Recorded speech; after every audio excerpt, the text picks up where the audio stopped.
오케이. 안녕하세요, 여러분. 반갑습니다. 저는 미국 장로교 총회 한인 목회실을 섬기고 있는 조문길 목사입니다. 오늘 여러분 웨비나 오신 것을 총회를 대신해서 환영합니다. 먼저 오늘 우리가 가지고자 하는 이 웨비나는 우리 총회 안에 여러 개의 부서가 있는데 그 부서들 중에 하나가 Theology Formation Evangelism이라는 부서가 있습니다.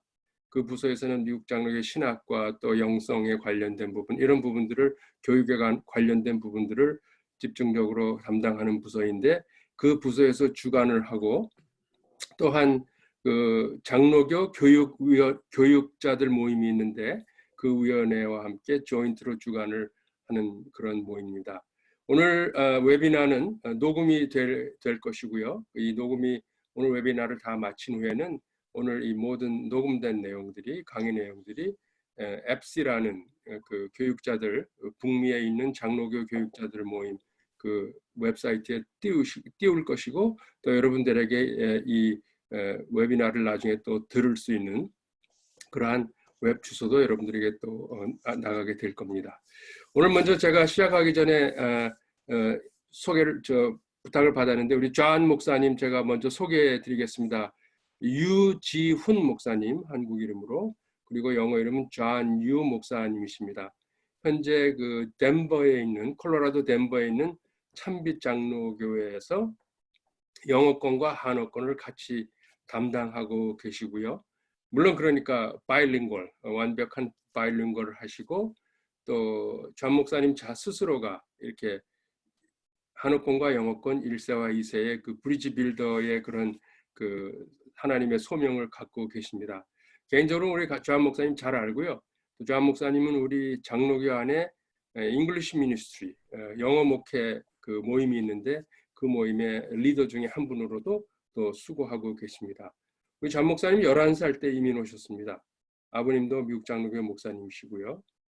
근데 우리 보스턴에 있는 브랜다이스 대학에서 정치 경제학으로 학사 배철러 하셨고, 그다음에 골든 카넬에서 목회학 석사 MDiv 하셨고, 그다음에 콜롬비아 아틀란타 조지아에 있는 콜롬비아 신학교에서 교육 목회학으로 지금 박사 과정을 마쳤습니다. 박사 이제 끝나셨습니다. 그래서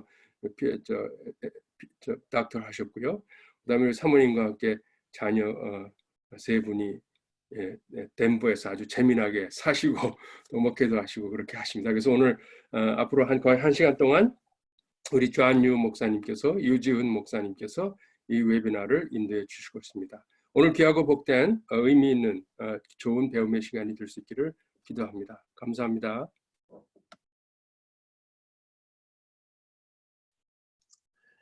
네, 안녕하세요. 참빛교회를 섬기고 있는 유지훈 목사입니다. 영어 이름은 존이고요.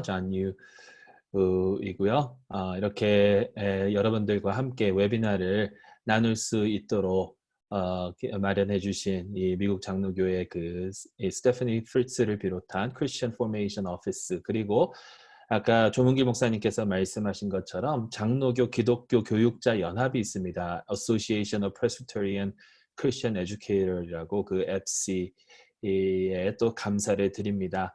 한 가지 말씀을 드리면, 이 앱시 저도 거의 뭐 10몇 년 동안 이렇게 함께 참석하고 있는데 굉장히 유익한 자료들도 많이 나누고, 1년에 한 번 내셔널 컨퍼런스를 하는 것뿐만이 아니라 지역별로도 움직임이 굉장히 활발하고 기독교 교육에 여러 가지 도움이 되는 그런 일들을 많이 합니다.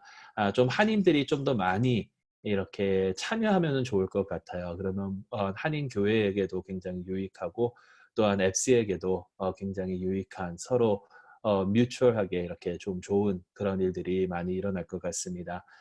이 시국에 이 웨비나 참석하신 여러분들 정말 감사드리고요. 이 웨비나는 거의 뭐 강의 형식으로 진행이 됩니다. 그래서 끝나고 나서 질문 받는 시간은 따로 없습니다. 하지만 그 필요하신 분들, 아니 혹시 질문이 있으신 분들은 웨비나가 끝난 후에 저에게 개인적으로 이메일을 주시면 제가 답변 드리도록 하겠습니다. 이메일 주소는 johnyu@outlook.com이고요. 지금 여러분들 그 줌 챗 그 윈도우에 나가 있으니까 거기서 이메일 보시고 필요하신 분들 이렇게 저에게 이메일 주시면 감사하겠습니다. 또 이렇게 참석해 주셔서 너무나도 감사드리고 무엇보다도 우리를 사랑하시고 또 하나님께서 우리를 당신의 자녀로 삼아주시고 우리를 불러주신 하나님께 감사드립니다. 우리가 이거 하는 이 모든 그 이유가 다 하나님께 영광을 위하며 또 하나님께 감사하기 때문에 하는 것이라고 믿습니다. 하나님께서 이 웨비나를 통해서 저희에게 지식만 주시는 것이 아니라 정말 하나님을 더 잘 알고 하나님을 위해서 또 하나님께 감사하는 마음으로 더 잘 살아갈 수 있기를 간절히 소망합니다. 웨비나 제목이 개혁신학 기초에 대한 그 강의예요. 신학 하면은 특히 왜 우리가 신학을 공부하는가? 신학은 신학자만 하는 것이 아닌가? 아니면 목회자만 배우는 것이 아닌가? 혹시 웨비나에 여러 평신도 분들 계시다면 왜 우리가 이런 것을 공부를 해야 되는지 한번 생각해 보셨으리라 믿습니다. 근데 신학은 절대로 신학자만 아니면 목회자만 하는 것이 아닙니다. 신학은 다 누구에게나 자기 그 신학이 있습니다. 기독교인이 혹시 아니라 할지라도 자신이 믿고 있는 그 신학이 있다라는 겁니다. 여러분 신학은 하나님에 대한 신에 대한 학문입니다. theology라고 그러잖아요 영어로. 근데 거기에 theos라는 그 신이라는 단어와 logia라는 그 학이라는 그 단어로 하나님의 혹은 신에 대하여 연구하는 학문이 바로 신학입니다. 그리고 이 신학을 우리가 삶 속에 적용하면서 살아가는 것이 신앙이라고 하는 것이죠. 신앙의 본질이죠. 그러니까 기독교인이 아니라도 다 신학이 있고 신앙이 있다라는 것입니다. 내가 혹시 무신론자라 할지라도 무신론자에게도 신학이 있다라는 거예요. 신이 없다, 신은 존재하지 않는다라는 것이 그들의 신학이고 거기에 따라서 그들이 신이 없기 때문에 나는 내가 원하는 대로 행동한다라는 것이 그들의 신앙이죠. 그래서 다른 종교이건 뭐 혹은 이단이건 무엇이건 간에 사람들은 자신들이 믿는 신학이 있고 그것에 따라서 움직이게 됩니다. 그렇기 때문에 올바른 신학을 가지는 것이 우리가 올바른 신학을 공부하는 것이 매우 중요합니다. 왜냐하면 올바른 신학만이 올바른 신앙으로 올바른 삶으로 옮겨지기 때문입니다. 영어로 이런 말이 있습니다. Orthodoxy leads to orthopraxy. 그래서 올바른 신학을 가져야만 올바른 삶을 살 수 있다. 올바른 신학, 올바른 지식과 올바른 삶 둘 다 필요합니다. 그러면 올바른 삶만 가지고 산다면 이 세상의 그런 다른 단체들과 우리 교회가 다를 것이 없죠. 둘 다 필요합니다. 신학도 필요하고 우리의 삶도 필요하고. 그래서 하나님이 이 시간 하나님에 대한 우리의 신앙에 대한 올바른 이 시간이 우리에게 올바른 기초가 되고 그래서 올바로 우리가 하나님을 위해서 살아갈 수 있는 그러한 계기가 될 수 있기를 다시 한번 소망합니다. 자, 개혁주의 신학, 개혁신학. 여러분 개혁신학 뭐 다 들어보셨으리라 생각을 합니다. 한국 교회들을 보면 대부분이 장로교이기 때문에 개혁신학이라는 말을 참 많이 들어봤을 겁니다. 그런데 실제로 그 개혁신학을 외치는 그 교회의 예배를 참석을 해보면 설교나 예배 방식이 개혁주의와는 아주 먼 경우들을 참 많이 보게 됩니다. 왜냐하면 뭐 개혁주의 외치기는 하는데 개혁주의에 대해서 개혁신학에 대해서 잘 모르고 그냥 개혁주의가 좋다고들 하니까 우리도 개혁주의다라고 하는 경우가 많기 때문이죠. 개신교는 종교 개혁을 통해서 이루어졌으니까 우리가 개혁주의 신학을 믿는다라고 이렇게 하는 경우가 많다라는 겁니다. 개혁주의 신학을 잘 모르고 개혁주의만을 말하는 교회들이 또 그런 사람들이 너무나도 많다라는 거죠. 그렇다면 개혁주의 신학은 과연 무엇일까요? 개혁주의 신학은 과연 무엇일까요? 그러면 16세기 종교개혁으로부터 개혁주의 신학은 시작이 됐습니다. 그때 상황을 보게 되면 그때 이제 서방에는 교회가 하나였죠. 카톨릭 교회, 로마 카톨릭 교회 하나였는데 그 로마 카톨릭 교회가 참 여러 가지 모습으로 타락해 있었습니다. 그 중에 한 가지가 뭐냐면 이 면죄부를 판매했다라는 거예요. 카톨릭 신자들이 그때 카톨릭 교회의 가르침을 우리가 보게 된다면 하나님께로부터 죄를 용서받기는 했지만 이미 용서받은 그 죄에도 벌이 있었다라는 겁니다. 벌.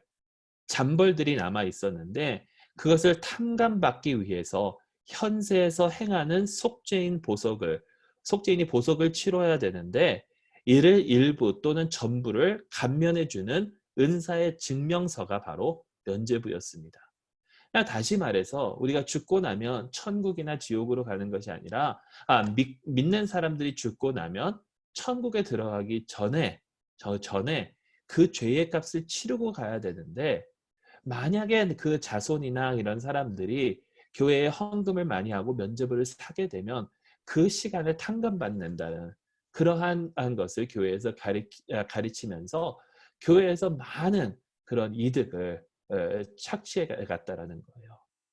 그러니까 마틴 루터가 그 사제로서 이렇게 섬기다가 성경을 이렇게 쭉 읽다가 로마서를 읽으면서 깨달은 것이 이 면죄부라는 것이 절대 잘못됐다는 것. 그래서 죄의 용서는 오직 믿음으로 말미암아 은혜로 우리에게 온다라는 것을 깨닫고 종교 개혁을 시작합니다. 그러면서 그때로부터 시작했던 그 종교 개혁이 여러 군데에서 유럽의 여러 지역에서 일어나기 시작을 했다라는 거예요. 이 모든 종교 개혁자들이 외쳤던 그 구호가 있습니다. 5가지 오직이라는 그 구호. 여러분들 혹시 들어보셨을까 생각을 합니다. Five Solas라고 해가지고 Sola Gratia, Sola Fide, Sola Scriptura, Solus Christus, 그리고 Soli Deo Gloria. 다시 말해서 오직 은혜, 오직 믿음, 오직 말씀, 그리고 오직 그리스도, 오직 하나님께 영광.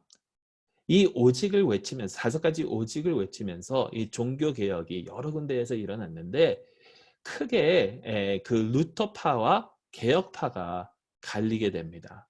마틴 루터를 따르던 그 루터파와 대표적으로 칼빈을 따르던 그 개혁파로 이렇게 나누게 되죠. 개혁파에는 칼빈뿐만이 아니라 zwingli, 한국말로 추빙글리라고 그렇게 쓰여지더라고요. 그리고 낙스 등등 이제 개혁파가 있고 이 두 파가 처음에는 서로 이렇게 함께 동역하면서 일을 하다가 이제 서로 어떻게 되면 나중에 이제 적대시하게 되는 그 단계까지 이르게 됩니다. 몇 가지 차이점들이 있어요. 몇 가지 차이점들을 좀 간단하게 설명을 하면 이 루터파는 교회 정치와 세속 당국 간의 그 관계에서 아직도 그 카톨릭 교회처럼 정치적 구조가 국가에 종속이 되어 있습니다. 그리고 교회 직분은 오직 목사밖에 없었다라는 거예요. 칼빈은 교회 직분자들이 목자, 교사, 장로, 집사, 그리고 교회 정치는 세속 당국으로부터 벗어나려고 노력을 했습니다.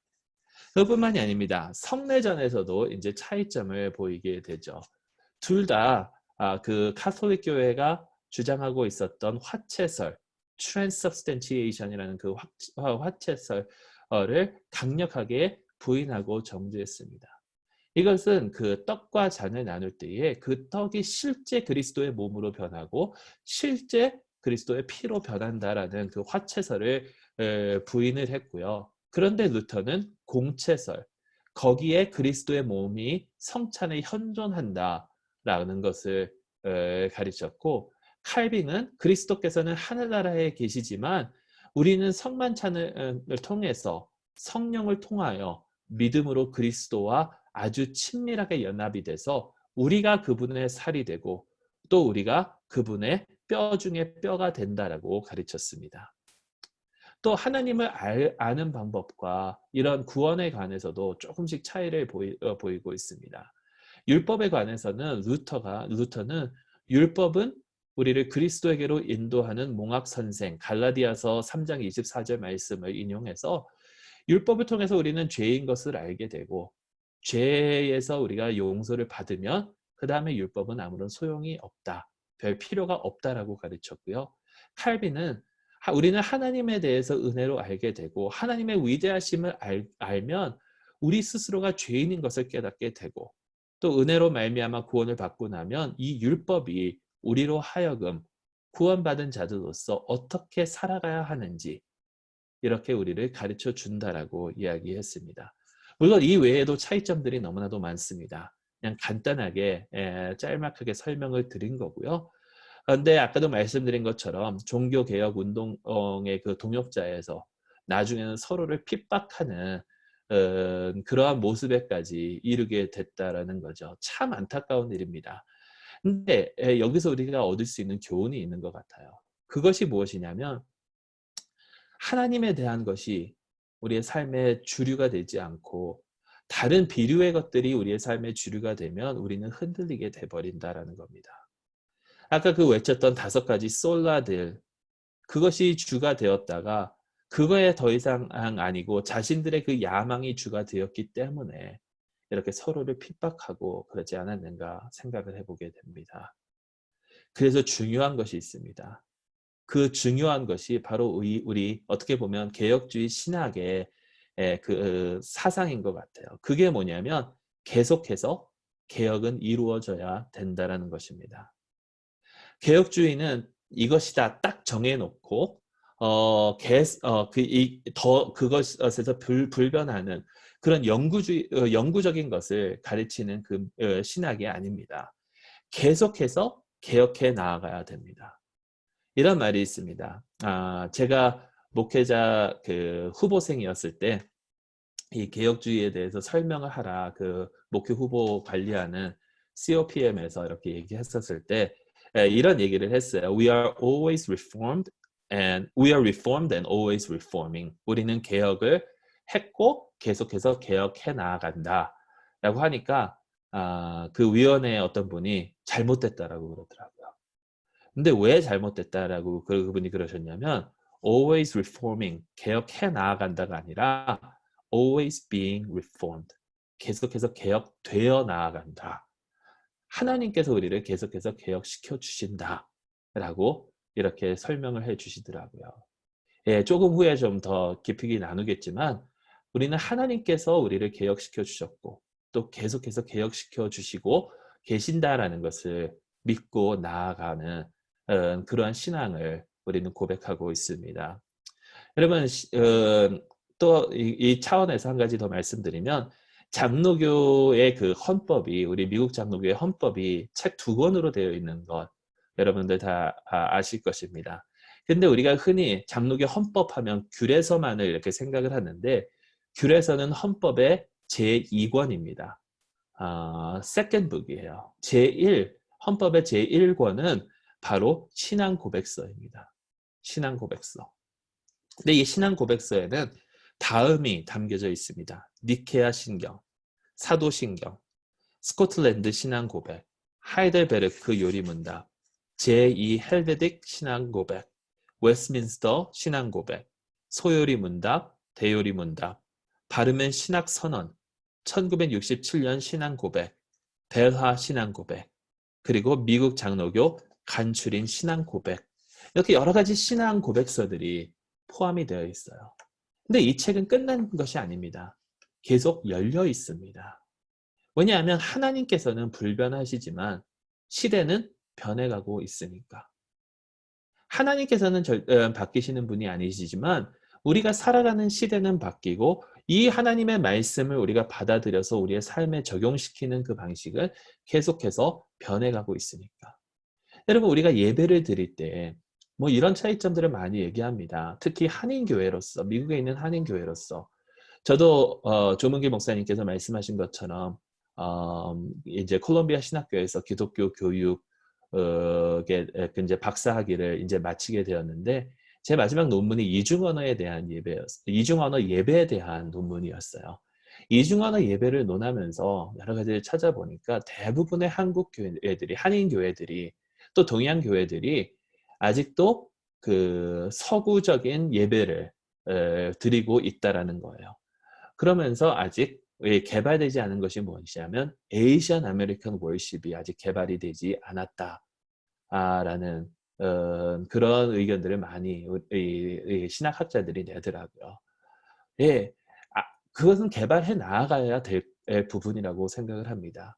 우리가 서구 웨스턴 그 리터지를 가지고 예배를 많이 드리게 되는데 그것만이 옳은 그 예배다라고 얘기할 수는 없어요. 그것 또한 시대에 따라서 변해진 그런 예배입니다.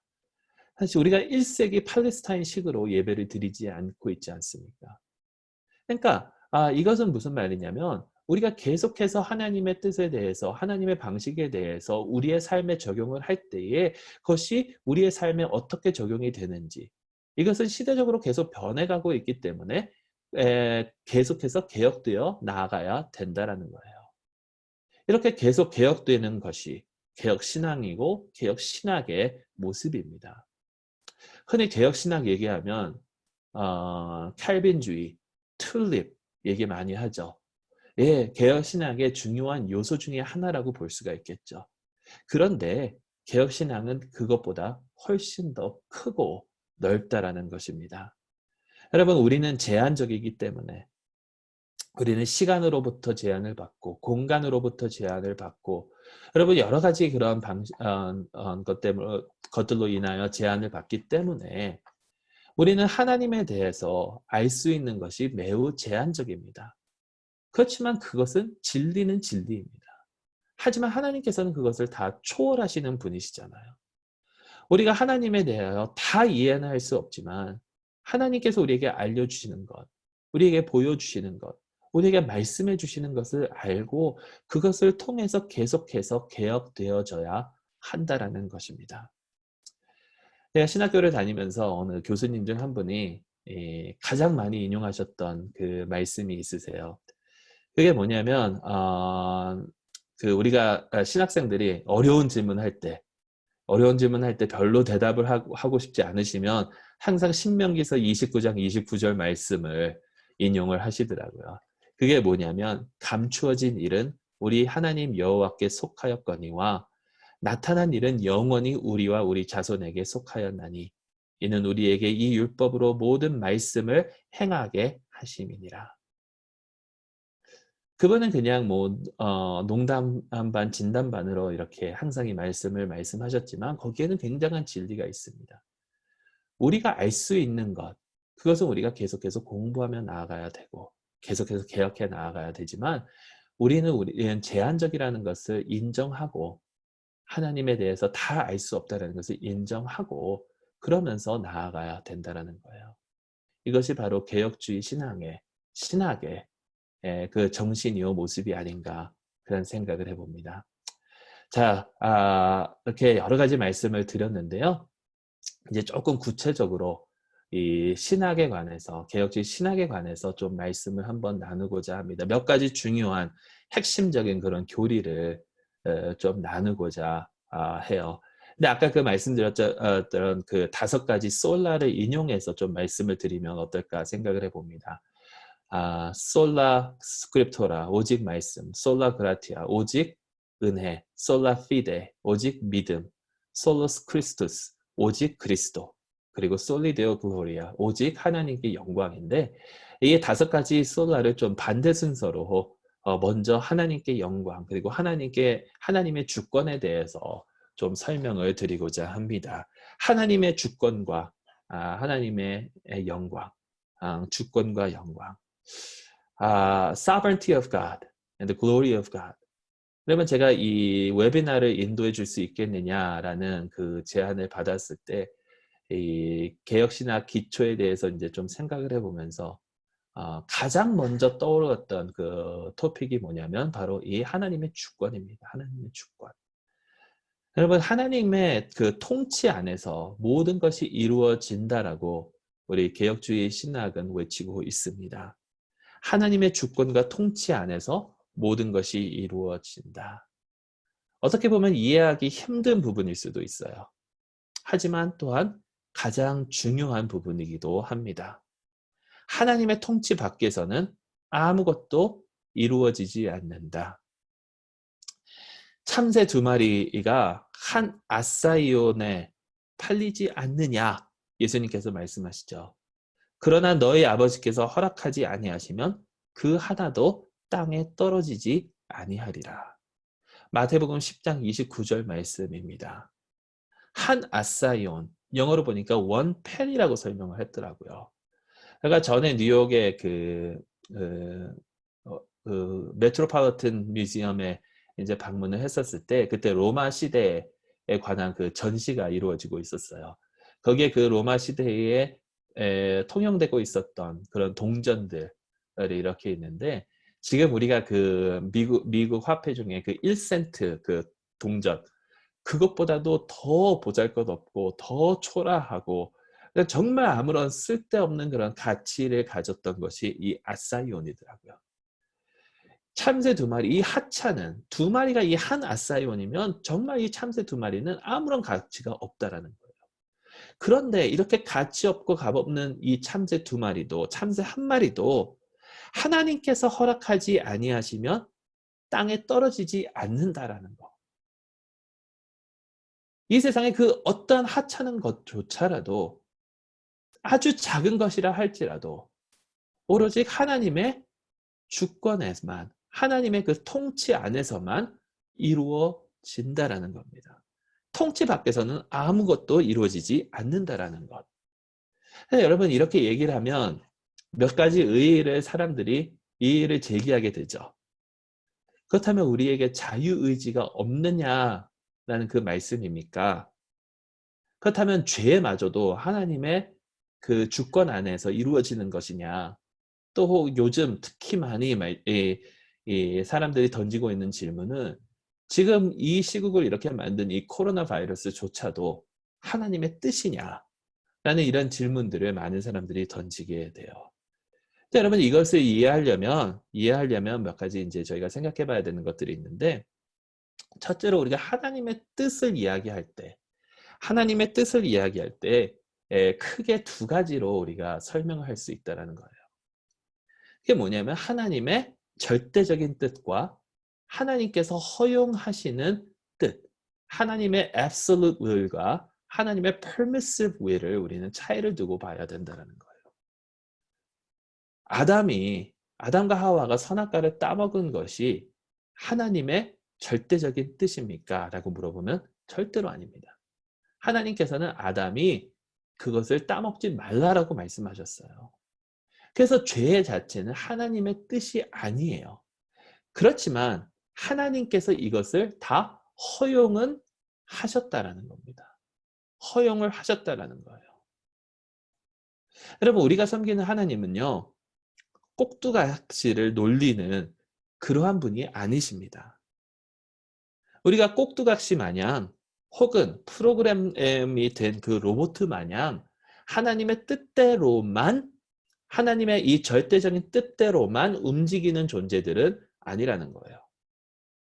예전에 그 로봇 청소기 아시죠? 로봇 청소기를 구입한 적이 있는데 그 로봇 청소기는 주인의 뜻대로만 움직입니다.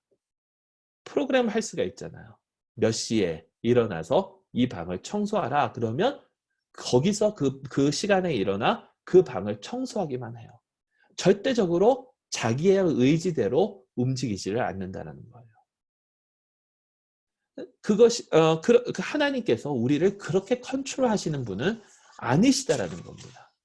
우리에게 자유의지가 있습니다. 자유의지. 그런데 사람들이 많이 혼돈하는 것은 뭐냐면 잘못 이해하고 있는 것이 뭐냐면 자유의지를 우리는 하고 싶은 모든 것을 마음대로 하는 것이라고 생각을 해요. 하나님의 그 우리가 가지고 있는 자유의지는 우리가 하고 싶은 것을 우리 마음대로 우리 원하는 대로 하는 것이 자유의지가 아닙니다. 왜냐하면 여러분 그러한 자유의지는 이 세상에 존재하지가 않습니다. 자유의지는 항상 제한적입니다. 제한적. 우리는 시간의 제한을 받아요. 우리는 공간의 제한을 받아요. 우리는 이 육체적인 제한을 받아요. 우리는 돈의 제한을 받아요. 우리는 자유의 그 규칙, 이 세상이 돌아가는 그 원리에 대한 제한을 받습니다.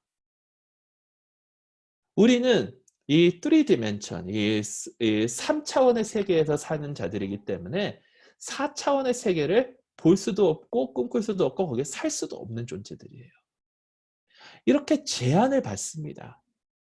이 제한 안에서, 이 틀 안에서 우리가 우리 스스로 의지를 펼치면서 살아간다는 거예요. 여러분, 이게 하나님의 그 허용하시는 그 공간 안에서 하나님께서 아담을 선악과를 따먹지 못하게 하실 수도 있었겠죠. 절대적인 그 뜻으로. 그렇지만 그것은 그의 의지를 무시하는 것이 되잖아요. 그러니까 하나님께서는 제한을 두셨지만 그 제한 안에서 이렇게 살아갈 수 있는, 제한 안에서 선택할 수 있는 의지를 저희에게 주셨다라는 거예요. 그러니까 죄를 짓는 것은 하나님의 뜻이 아니지만 그 제한 안에서 우리가 보게 된다면 그것이 하나님의 뜻이 될 수도 있다는, 그렇다고 해서 하나님이 죄인이다, 절대적으로 맞는 말이 아니죠. 여러분 보세요. 이 제한을 두시는 거. 아니 그러면 그게 정말 자유의 의지가 될 수 있느냐?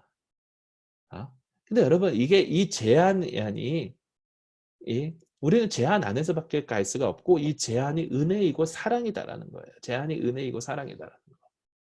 지금 이 코로나 바이러스 사태로 인해서 저희 아이들이 이제 저희 큰아이 둘이 2학년, 1학년인데 초등학교 집에서만 공부를 하다 보니까 굉장히 생활이 불규칙적이 되더라고요. 근데 부모로서 그들의 삶에 제한을 두지 아니하면, 왜냐면 애들이 뭐 할 것 같으세요? 하루 종일 TV 보고 하루 종일 게임만 하게 됩니다. 그러니까 제한을 두는 거예요. 제한을 두고, 그리고 저희는 항상 초이스를 줘요. 네가 이것을 할 거냐 저것을 할 거냐. 제한을 두고 그들의 의사를 존중하는, 이게 어떻게 보면 하나님께서 우리를 대하시는 거기에 대한 비유가 될 수가 있겠죠. 제한 안에서 결정하는 것이 내 자유의지입니다. 그리고 이 제한은 사랑이고 은혜입니다. 왜냐하면 여러분, 제한이 은혜인 것. 칼빈은 이렇게 얘기를 했어요. 하나님의 주권이 없는 삶은 견디기 힘든 삶이 될 것이라고. 왜냐하면 우리에게는 그 욕망이 있거든요. 그 욕망을 하나님께서 제한시켜 주시지 않으면, 막지 않으면 우리가 어디로 튈지 모른다는 거예요. 인간의 타락 한번 생각해 보세요. 사실 창조 질서는 선했습니다. 하나님의 창조물들은 좋았고 선했습니다. 하나님이 보시기에 좋았더라. 근데 죄로 말마 타락하잖아요. 죄로 말마 타락을 하는데 그 죄의 중심에 나를 너무 사랑하고 내 마음대로 하고자 하는 그런 의지들이 있다 보니까 그것을 하나님께서 제한시키지 않으면 여러분 이 세상은 살아갈 수 없는 세상이 되어버리고 맙니다. 여러분 우리 자신을 한번 보세요. 우리가 죄를 짓지 못하는, 죄를 질 수 있을 만큼 우리의 포텐셜이 이렇게 높은데도 그만큼 우리가 죄를 짓지 않고 살아가는 그 이유가 있어요. 그게 뭐냐면 첫째, 우리가 육체적으로 너무 힘들어서 죄를 못 짓는 경우가 많습니다. 잠을 자야 되니까 잠을 안 자면 우리가 얼마나 더 많은 죄를 짓겠어요. 또 돈이 없다 보니까 죄를 많이 못 짓고 살아갈 때가 많아요. 돈이 많다면 우리가 얼마나 더 많이 죄를 짓겠어요. 시간적인 제약이 없다면, 제한이 없다면 우리가 얼마나 더 많은 죄를 짓겠어요. 그러니까 이 제한이 은혜라는 거예요. 은혜라는 거예요.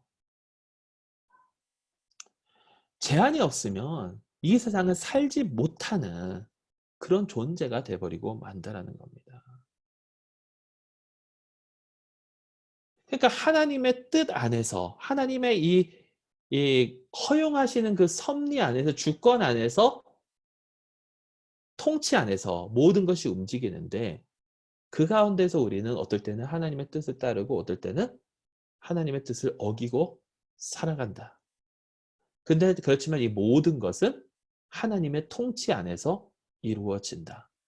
그 안에서 우리가 자유의지를 가지고 살아간다. 이것이 하나님의 그 주권에 대한 하나님의 그 통치에 대한 이야기다라는 거예요. 여러분, 하나님의 주권. 하나님의 주권은요, 우리에게 더 큰 소망을 가져다 줍니다. 왜냐하면 이 세상에 우리를 통치하고 다스리는 것들이 절대적인 통치와 다스림이 아니기 때문이라는 거예요. 여러분, 이 코로나 사태를 우리가 계속해서 이렇게 겪으면서 나아갈 때, 여러분, 정치권이 하는 그런 이야기들을 보게 되면 우리에게 소망을 줍니까? 우리에게 실망을 주게 됩니까? 저는요, 민주당, 공화당 할 것 없이 실망을 계속해서 안겨다 주더라고요. 여러분, 현재 정권은 우리를 다스리고는 있지만 우리에게 소망을 줄 수는 없습니다.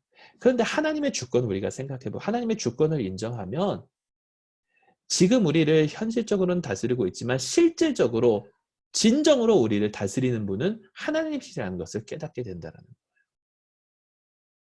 그러면 이게 바스가 얘기한 그 powerless 그 아이돌들이라고 powerless 갑자기 용어가 생각이 안 나는데 이 세상에 우리를 다스리는 것들이 있지만 그들은 결국엔 힘이 없다라는 거예요. 하나님께 힘이 있으시, 하나님께 그 권능이 있으시지.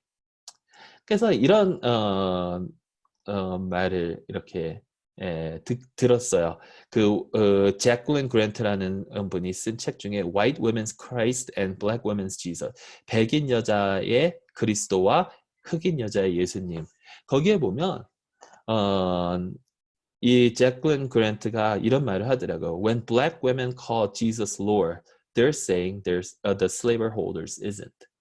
흑인 여자가 예수님을 주님이라고 부르면 그들은 자신들을 소유하고 있는 노예 소유자들이 자신들의 주가 아니다, 주인이 아니다라는 것을 선포하는 것이라고. 여러분, 그러니까 하나님의 주권을 인정하면서 나아가야 된다는 거예요. 하나님의 통치를 인정하면서 나아가야 된다. 그렇지만 여러분, 그게 참 힘들 때가 있죠. 왜냐하면 우리가 여러 가지 그런 어려움을 겪게 되니까. 이 세상 하나님께서 통치하시는데 왜 하나님께서는 이런 것들이 일어나도록 허용하시는가? 왜 하나님께서는 코로나 바이러스가 일어나도록 허용하시는가? 왜 하나님께서는 이 세상의 테러들과 아픔들과 질병들과 이런 것들이 생기도록 허용하시는가? 여러분, 이것은요, 그냥 하나님께 맡겨둬야 되는 거예요. 우리는 다 이해하지 못합니다. 우리는 제한 속에 갇혀진 제한을 받는 사람들이기 때문에 다 이해하지 못하는 거예요. 하지만 선하신, 좋으신 하나님께서 허락하시는 것, 그렇게 받아들이고 하나님께 맡기고 나아가야 된다라는 거예요. 욥이 이런 고백을 하죠. 주신 이도 여호와이요, 거두신 이도 여호와이시니 여호와의 이름이 찬송받을지니이다.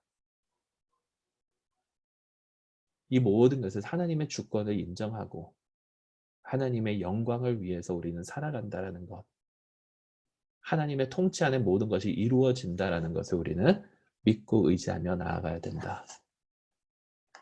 이것이 이 개혁주의 어떻게 보면 가장 큰 부분이라고 저는 생각을 합니다. 또 개혁주의 신학에 또 중요한 부분이 있는데 그게 뭐냐면 여러분, 그리스도 중심으로 모든 것이 이루어진다라는 겁니다. 그리스도 중심, 그리스도 중심. 모든 것이 그리스도 중심이에요. 제가 덴버에서 이제 참빛교회를 담임하고 있는데 저희 원래 교회 이름이 참빛교회가 아니었습니다. 미국 장로교에 오래 계신 분들은 아실 텐데요. 저희 교회 이름이 원래는 덴버 중부 장로교회였어요. 중부 장로교회. 근데 교회 이름을 바꾸기로 결정한 게 한 4년 전 이야기인데요. 그때 이제 당회원들이 이렇게 여러 가지 이야기를 나누다가 우리 교회 이름을 영어로 보니까 Korean Central 이잖아요. Korean Central. 뭐 다른 그 Korean Central 교회에 꼭 이렇게 하시라는 그 뜻이 아닙니다. 원래 저희가 중부교회였는데 덴버 중부에 있었어요. 중부에 위치하고 있었는데 이제 교회를 이전하게 돼서 덴버 중부에서 벗어나게 되니까 이름이 맞지 않다라고 생각을 하면서 코리안 센트럴 하면 자칫 다른 분들께는 또 미국 분들께는 우리가 한인 중심의 교회다라는 그러한 인상을 줄 수 있을 것 같아서 한인 중심이 아니라 그리스도 중심의 교회가 되자.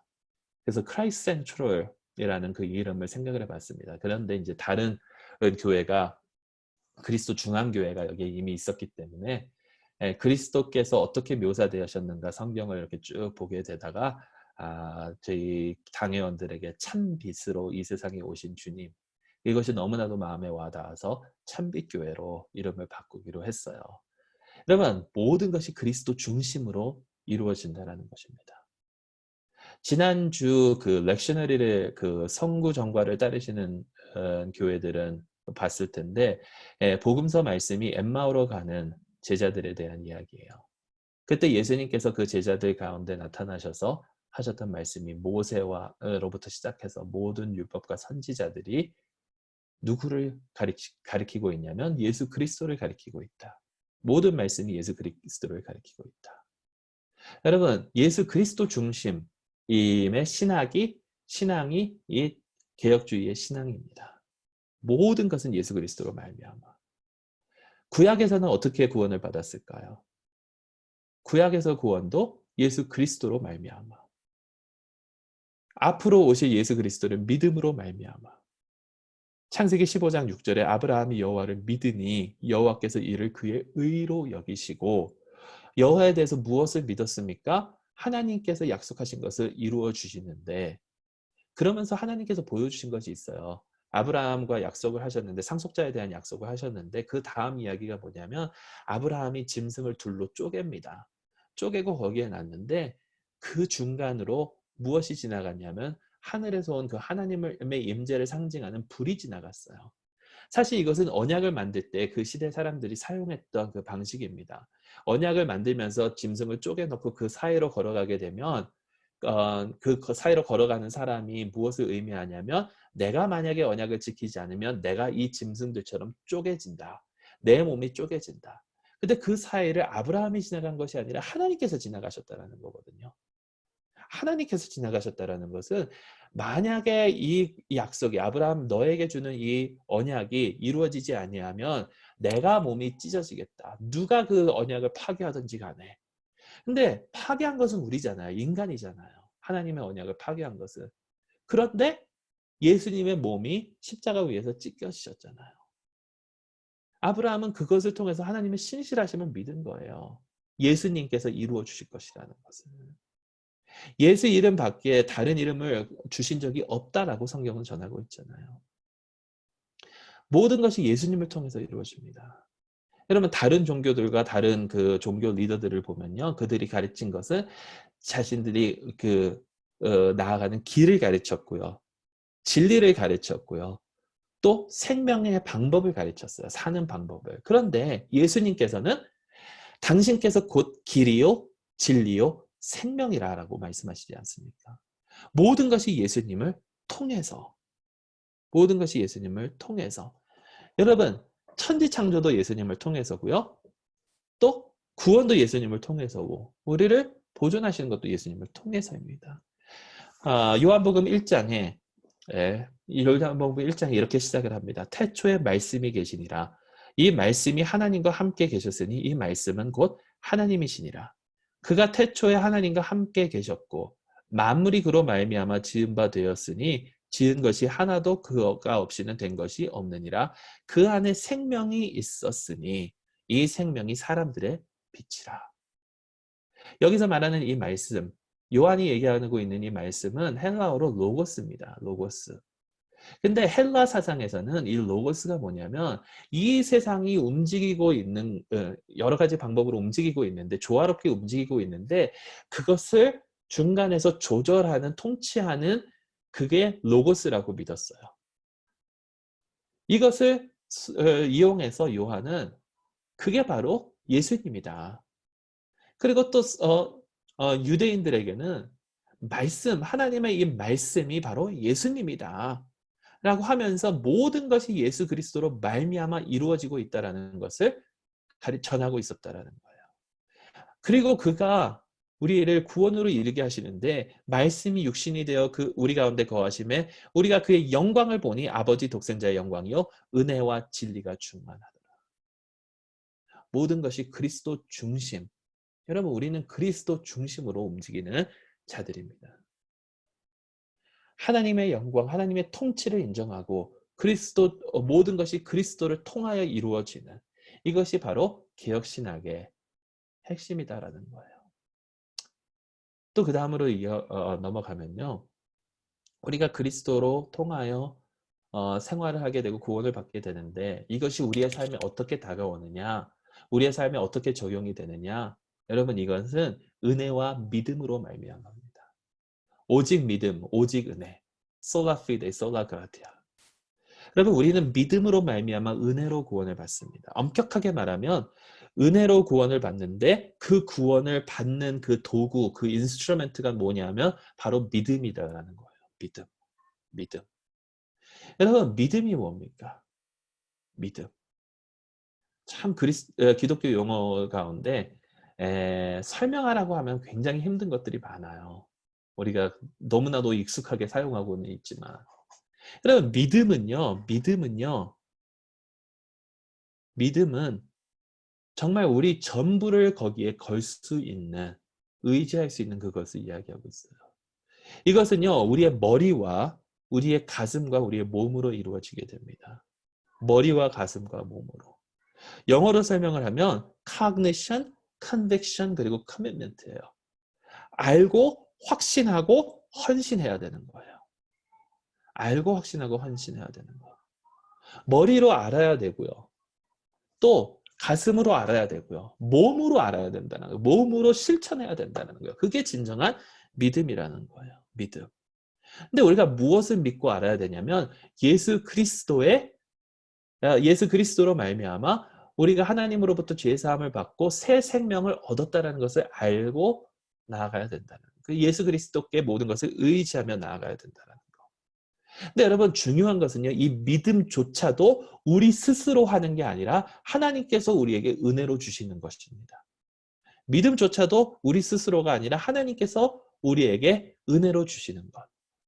여러분 구원은 행위로 난 게 아니라고 그랬잖아요. 믿음이 우리 스스로 나오는 것이면 그것조차도 행위가 되는 거예요. 근데 믿음은 은혜로 하나님께서 저에게 주시는 겁니다. 저에게 주시는. 왜냐하면 잘 보세요. 우리는 죄로 말미암아 이미 죽은 자들입니다. 죄로 말미암아 죽은 자. 죽은 자는 믿을 수 없습니다.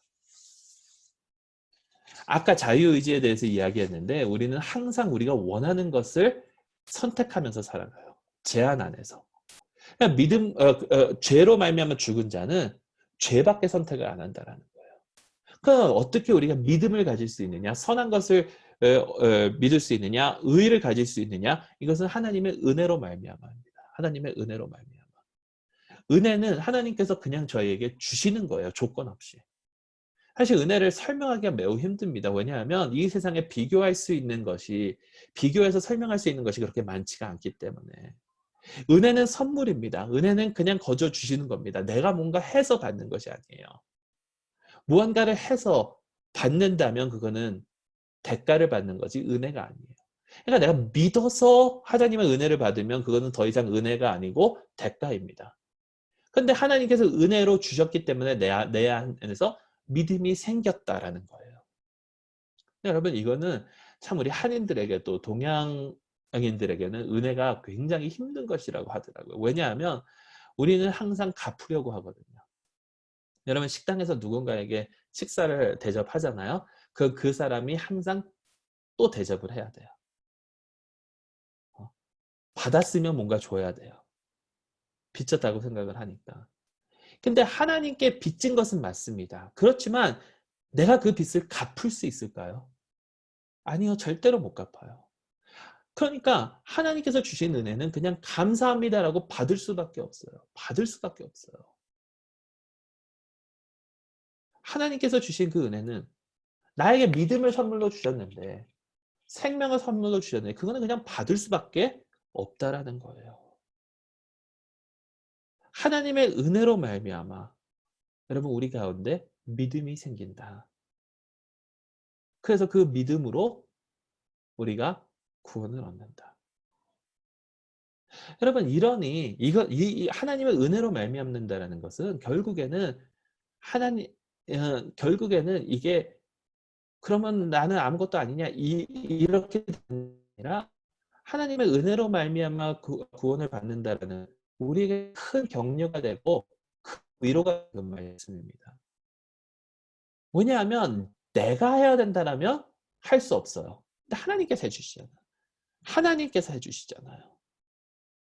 하나님께서 신실하신 하나님께서 해주시잖아요. 또 우리가 전도할 때 예수 믿고 구원받으세요. 예수 믿고 새 생명 얻으세요. 예수 믿고 새로운 삶을 사세요라고 했었을 때 하나님께서 하시는 것이니까 하나님께서 그 사람에게 은혜를 주시면 그 사람이 믿음을 가지게 되는 거니까 우리는 염려할 필요가, 걱정할 필요가 없다라는 겁니다. 단 우리는 감사할 뿐이에요. 왜냐? 하나님의 그 놀라운 사역에 우리가 동참하게 되니까. 그리고 또 하나님께서 은혜로 주시는 것이 성령입니다.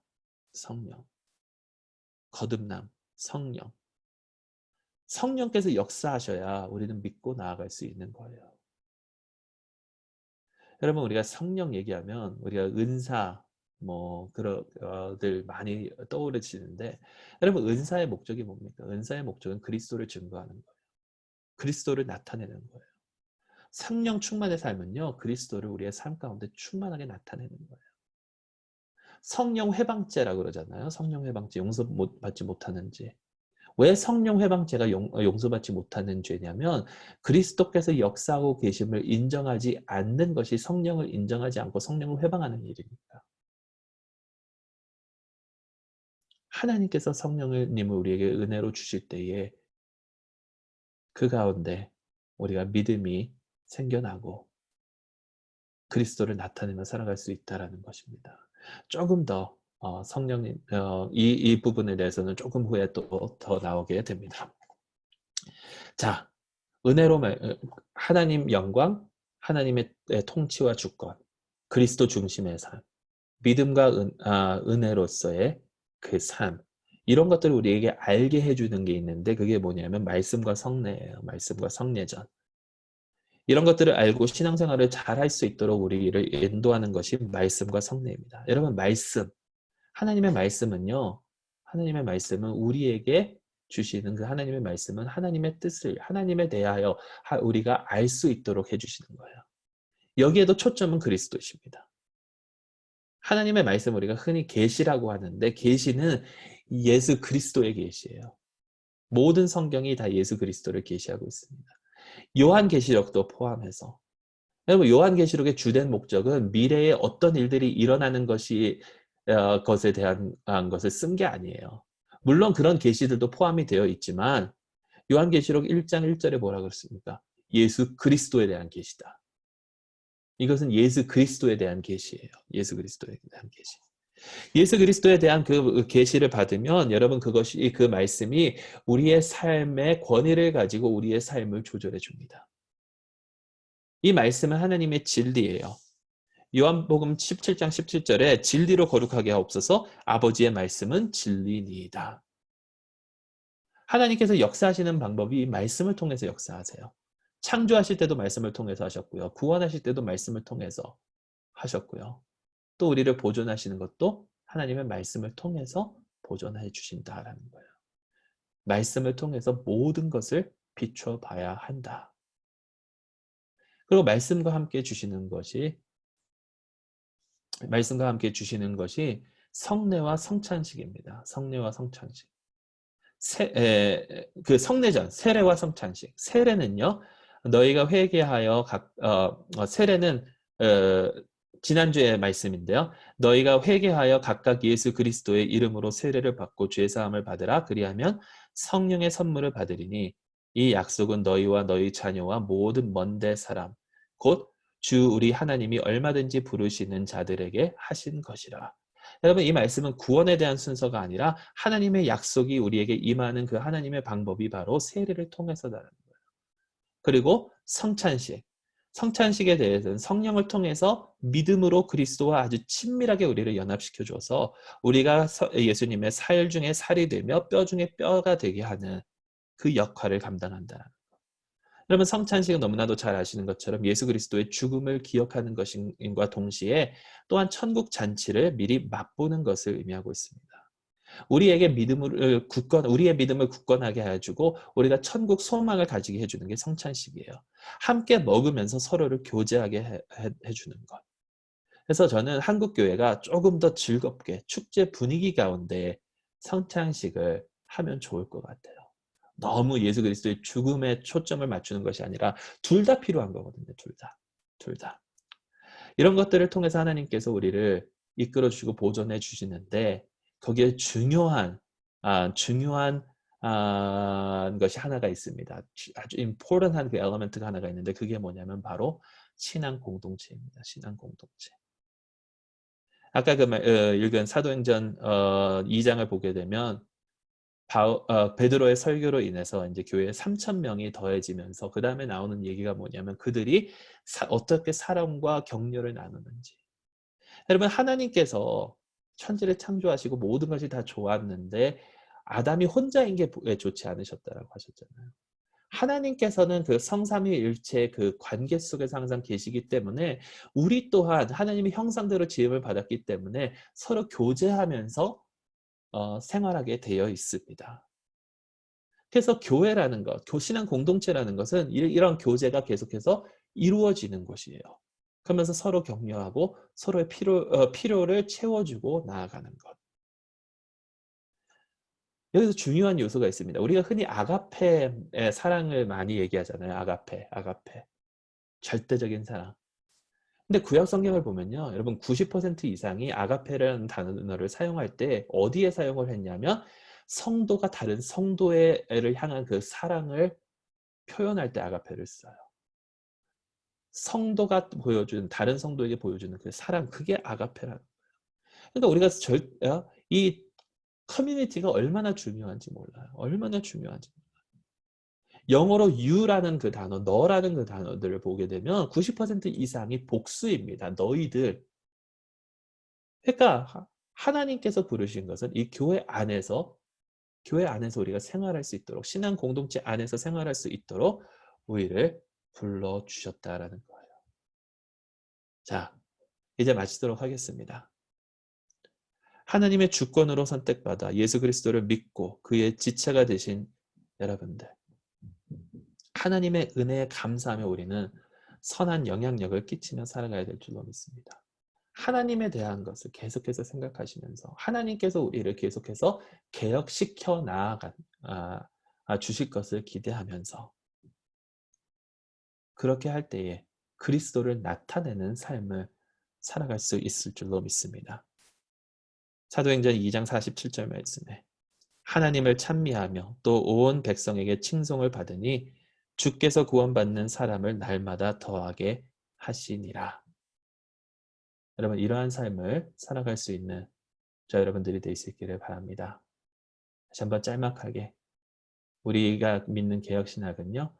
하나님 안에서 우리는 변화되고 하나님께서 우리를 계속해서 개혁해 나아가시는 그 신학이고 거기서 중요한 것은 하나님 영광, 하나님의 통치, 그리스도 중심적인 삶, 믿음과 은혜로 말미암는 삶, 그리고 신앙 공동체 안에서 성례전과 말씀이 함께 이루어지는 그러한 삶입니다.